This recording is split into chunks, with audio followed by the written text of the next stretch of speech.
Hello दोस्तों, स्वागत है आपका आपके channel something new in education पर। एनसीईआरटी सीरीज में आज हम देखने वाले हैं क्लास 7 के एनसीईआरटी साइंस चैप्टर 3 जिसका नाम है ऊष्मा। इस वीडियो के अंदर हम चैप्टर 3 के एक्सरसाइज अभ्यास में दिए गए सभी प्रश्नों के आंसर्स को देखेंगे। चलिए वीडियो को स्टार्ट करते हैं। चैप्टर 3 में फर्स्ट क्वेश्चन दिया गया है, प्रयोगशाला तापमापी तथा डॉक्टरी थर्मामीटर के बीच समानताएं तथा अंतर लिखिए। मतलब इन दोनों के बीच किसके प्रयोगशाला तापमापी और डॉक्टरी थर्मामीटर दोनों के बीच डिफरेंस और कुछ सिमिलरिटीज बतानी है। चलिए देखते हैं क्वेश्चन नंबर फर्स्ट का आंसर। पहले हम समानताओं को देखते हैं। क्या है फर्स्ट पॉइंट, दोनों तापमापियों में पारा भरा होता है। मतलब दोनों तापमापी, प्रयोगशाला तापमापी हो या डॉक्टरी थर्मामीटर, दोनों में किसका यूज किया जाता है? पारे का यूज किया जाता है। और क्या सिमिलरिटी होगी? दोनों तापमापी ताप मापने के काम आते हैं। थर्ड पॉइंट पे हो जाएगा, दोनों तापमापी पारदर्शक कांच के बने होते हैं। फोर्थ पॉइंट पे क्या हो जाएगा? दोनों के बाहर स्केल अंकित होता है। ये सिमिलरिटीज हमने देखी है। अब हम देखते हैं इन दोनों के बीच डिफरेंस क्या होता है। फर्स्ट पॉइंट इसमें देखते हैं, प्रयोगशाला तापमापी का प्रयोग वस्तुओं का ताप मापने के लिए किया जाता है, जबकि डॉक्टरी थर्मामीटर का प्रयोग शरीर का ताप मापने के लिए किया जाता है। सेकंड क्या डिफरेंस हो जाएगा? प्रयोगशाला तापमापी का पारा स्वयं गिर जाता है, जबकि डॉक्टरी थर्मामीटर का पारा स्वयं नहीं गिरता है। थर्ड क्या पॉइंट हो जाएगा? प्रयोगशाला तापमापी का ताप परिसर क्या होता है?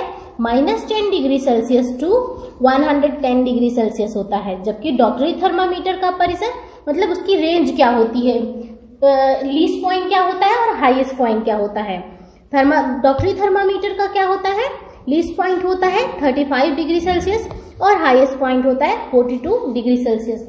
आप जब भी देखा करिए, आप मेजर करते हैं फारेनहाइट में, तभी आप बताते हैं 98 डिग्री फारेनहाइट है हमारा टेम्परेचर, ऐसा कुछ करके मेजरिंग इसके लिए यूनिट अलग अलग हो जाएगी। फारेनहाइट में माप रहे हैं कि सेल्सियस में माप रहे हैं, यहाँ सेल्सियस में ही दिया जाता है। ये था क्वेश्चन नंबर फर्स्ट का आंसर। अब हम क्वेश्चन नंबर सेकेंड को देखते हैं। सेकेंड क्वेश्चन है, ऊष्मा चालक तथा ऊष्मारोधी प्रत्येक के 2 उदाहरण दीजिए। चलिए सेकेंड क्वेश्चन के आंसर को देखते हैं। पहले हम ऊष्मा चालक के 2 उदाहरण को देखते हैं।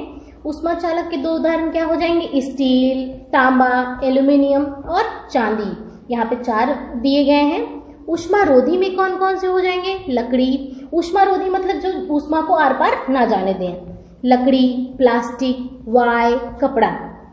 यहाँ पे ऊष्मा चालक मतलब जो ऊष्मा को स्थानांतरित करते हैं। स्टील, तांबा, एल्यूमिनियम और चांदी होते हैं ऐसे। ये था क्वेश्चन नंबर सेकेंड का आंसर।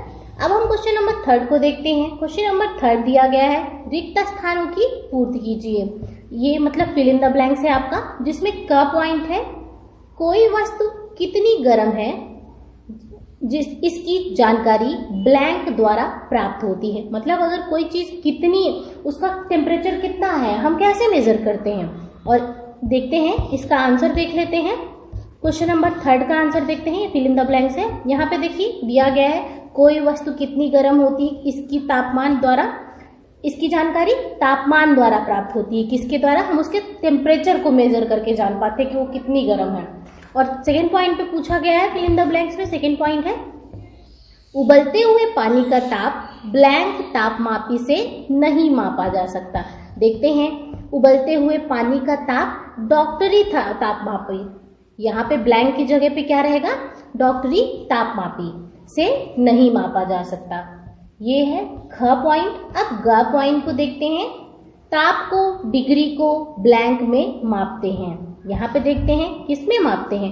ताप को, डिग्री को सेल्सियस में मापते हैं। यहाँ ताप के रहेगा, ताप के डिग्री को सेल्सियस में मापते हैं। यहाँ पे यूनिट बताना था आपको। घ पॉइंट है, बिना किसी माध्यम द्वारा ऊष्मा स्थानांतरण के प्रक्रम एक ब्लैंक कहते हैं। कौन सा प्रक्रम है? बिना किसी माध्यम द्वारा ऊष्मा स्थानांतरण के प्रक्रम एक विकिरण कहते हैं। प्रक्रम को क्या कहते हैं? विकिरण कहते हैं। यहाँ पे आगे दिया गया है, अंगा पॉइंट है क्या आपका? स्टील की पगडंडी, यहाँ पे बोला गया है स्टील की पगडंडी स्टील की पक ठंडी चम्मच गर्म दूध के प्याले में रखी गई है। यह अपने दूसरे सिरे तक ऊष्मा का स्थानांतरण ब्लैंक प्रक्रम द्वारा करेगी। स्टील की पक ठंडी चम्मच गर्म दूध के प्याले में रखी गई। चम्मच ठंडी थी पर दूध गर्म था, तो यह अपने दूसरे सिरे तक ऊष्मा का मतलब वो गर्म दूध में डाल दिया गया स्पून, उसके बाद उसके दूसरे सिरे तक ऊष्मा का स्थानांतरण किस प्रक्रम द्वारा होगा? उस प्रक्रम को क्या कहेंगे? यहाँ पे देखते हैं, उस प्रक्रम को हम क्या कहेंगे? चालन कहते हैं। हम जानते हैं ठोस वस्तुओं में ऊष्मा का स्थानांतरण किस विधि द्वारा होता है? चालन विधि द्वारा। तो ब्लैंक में क्या हो जाएगा? चालन। और ये 6 पॉइंट था। अब हम 6 पॉइंट को देखते हैं। दिया गया है हल्के रंग के वस्त्रों की अपेक्षा ब्लैंक रंग के वस्त्र ऊष्मा का अधिक अवशोषण करते हैं। यहाँ पे बोला गया हल्के रंग ऊष्मा का कम अवशोषण करते हैं, इसलिए तो गर्मियों में बोला जाता है हल्के रंग के वस्त्र धारण करने चाहिए। यहाँ पे बोला गया हल्के रंग के वस्त्रों की अपेक्षा कौन से, ब्लैंक में क्या हो जाएगा? काले। कौन से रंग के? काले रंग के वस्त्र ऊष्मा का अधिक अवशोषण करते हैं।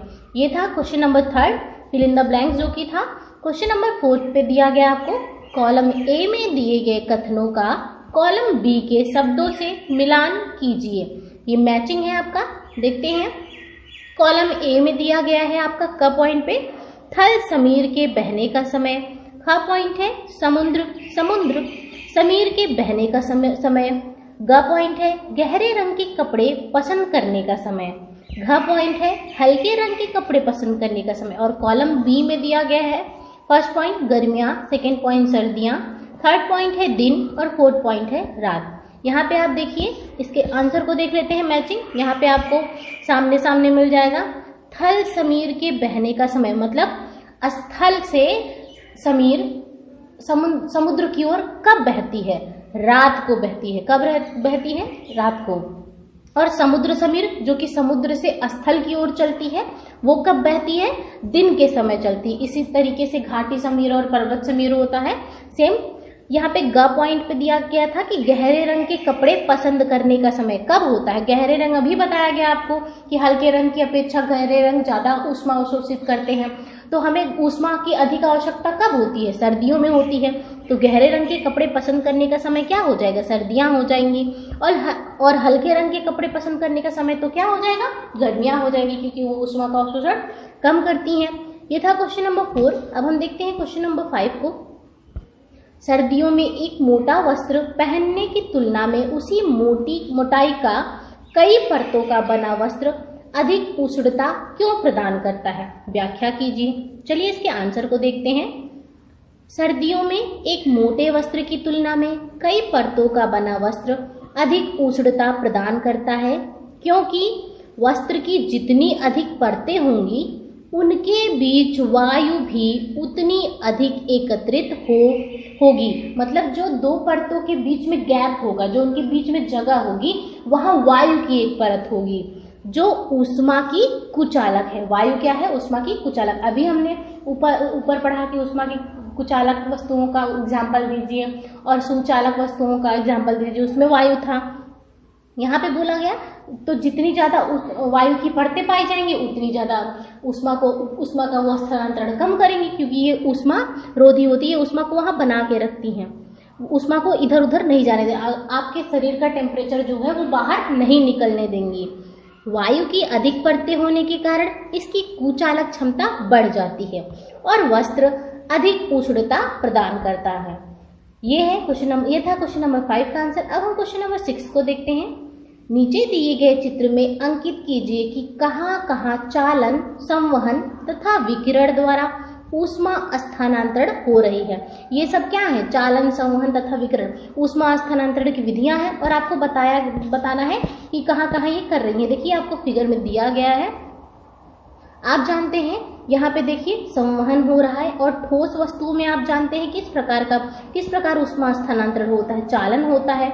और गैसी मतलब निर्वात माध्यम में ऊष्मा का स्थानांतरण कैसे होता है? विकिरण विधि द्वारा होता है। तो निर्वात है यहाँ पे, तो यहाँ किस प्रकार से ऊष्मा का, ये बर्नर से जो ऊष्मा जा रही है इस बर्तन तक, वो कैसे पहुंच रही है? यहाँ पे देखिए विकिरण माध्यम द्वारा। फिर इस लोहे की जो भी प्लेट है उस पर पड़ रही है, और चालन विधि द्वारा दोनों ठोस हैं तो ठोस में पहुंच रही है, और फिर ठोस से द्रव में जा रहा है तो संवहन विधि द्वारा इस पानी को हम गर्म करेंगे। तो ये था, ये ऊष्मा स्थानांतरण की विधियां थी, आपको बताना था कहाँ कहाँ हो रही, तो हमने देखा। क्वेश्चन नंबर 7 दिया गया है, गर्म जलवायु के स्थानों पर यह परामर्श दिया जाता है कि घरों की बाहरी दीवारों पर श्वेत पेंट किया जाए। व्याख्या कीजिए, ऐसा क्यों कहा जाता है?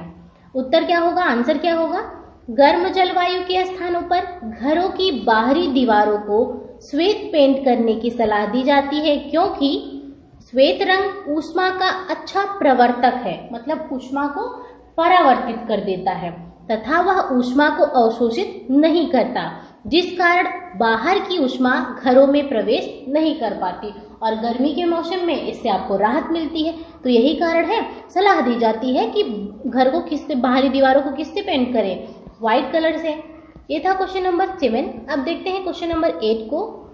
30 डिग्री सेल्सियस के 1 लीटर जल को 50 डिग्री सेल्सियस के 1 लीटर के साथ मिलाया जाता है। 1 लीटर के साथ मिलाया जाता है, उसका टेम्परेचर कितना है? देखिए यहाँ पे पहले 30 डिग्री सेल्सियस का 1 लीटर जल है, और 1 लीटर जल है 50 डिग्री सेल्सियस, दोनों को मिलाया जाता है। मिलाए गए मिश्रण का ताप क्या होगा, आपको इसका टेम्परेचर पूछा गया है, और आपको ऑप्शन भी दिए गए हैं 80 डिग्री सेल्सियस कि 500 डिग्री सेल्सियस से अधिक लेकिन 80 डिग्री सेल्सियस से कम, ऐसा बोला गया है। ग पॉइंट पे आपको ऑप्शन है कि 20 डिग्री सेल्सियस, घ पॉइंट पे आपको ऑप्शन दिया गया है कि 30 degree Celsius to 50 degree Celsius के बीच में। तो इसका क्या हो जाएगा, दोनों टेम्परेचरों के बीच में ही कुछ एवरेज निकलेगा, जिनके बीच उनका टेम्परेचर होगा, क्योंकि दोनों को मिलकर उनका एवरेज हो जाएगा, उसी पे होगा। तो आपका घ पॉइंट जो ऑप्शन है, घ ऑप्शन करेक्ट हो जाएगा, 30 डिग्री सेल्सियस तथा 50 डिग्री सेल्सियस के बीच। ये था क्वेश्चन नंबर 8 का आंसर। अब हम देखते हैं क्वेश्चन नंबर 9 को। क्वेश्चन नंबर 9 है, 40 डिग्री सेल्सियस ताप की लोहे की किसी गोली को कटोरी में भरे 40 डिग्री सेल्सियस ताप के जल में डुबोया गया। इस प्रक्रिया में ऊष्मा, अब पॉइंट पे करके आपको क्वेश्चन पूछा गया, कब पॉइंट पे पूछा गया है, लोहे की गोली से जल की ओर स्थानांतरित होगी। ऑप्शन दिया गया है, आपको ऑप्शन बताना है कौन सा सही रहेगा। ख ऑप्शन है, ना तो लोहे की गोली से जल की ओर तथा ना ही जल से लोहे की गोली की ओर और स्थानांतरित होगी। ग पॉइंट है ऑप्शन, जल से लोहे की गोली की ओर स्थानांतरित होगी ऊष्मा। घ ऑप्शन है, दोनों के ताप में वृद्धि कर देगी। देखते हैं ऑप्शन ख सही हो जाएगा। ना तो लोहे की गोली से जल की ओर ऊष्मा स्थानांतरित होगी, ना ही जल से लोहे की गोली की ओर ऊष्मा स्थानांतरित होगी, क्योंकि दोनों का टेम्परेचर बराबर है। हम जानते हैं जब तक टेम्परेचर असमान हो, जब किसी दो वस्तुओं के बीच में टेम्परेचर असमान होता है तो वो एक दूसरे को ऊष्मा स्थानांतरित करती हैं। कब तक करती हैं? जब तक कि दोनों की ऊष्मा बराबर ना हो जाए। यहाँ पर तो ऑलरेडी इक्वल है तो उन्हें ऊष्मा स्थानांतरित करने की जरूरत है ही नहीं। अब हम देखते हैं क्वेश्चन नंबर 10 को। लकड़ी की एक चम्मच को आइसक्रीम के प्याले में डुबोया गया है, इसका दूसरा सिरा, अब इसका ऑप्शन क्या दिया गया है, चालन के कारण ठंडा हो जाएगा। ख ऑप्शन है, संवहन के कारण ठंडा हो जाएगा। ग ऑप्शन है, विकिरण के कारण ठंडा हो जाएगा। घ ऑप्शन है, ठंडा नहीं होगा।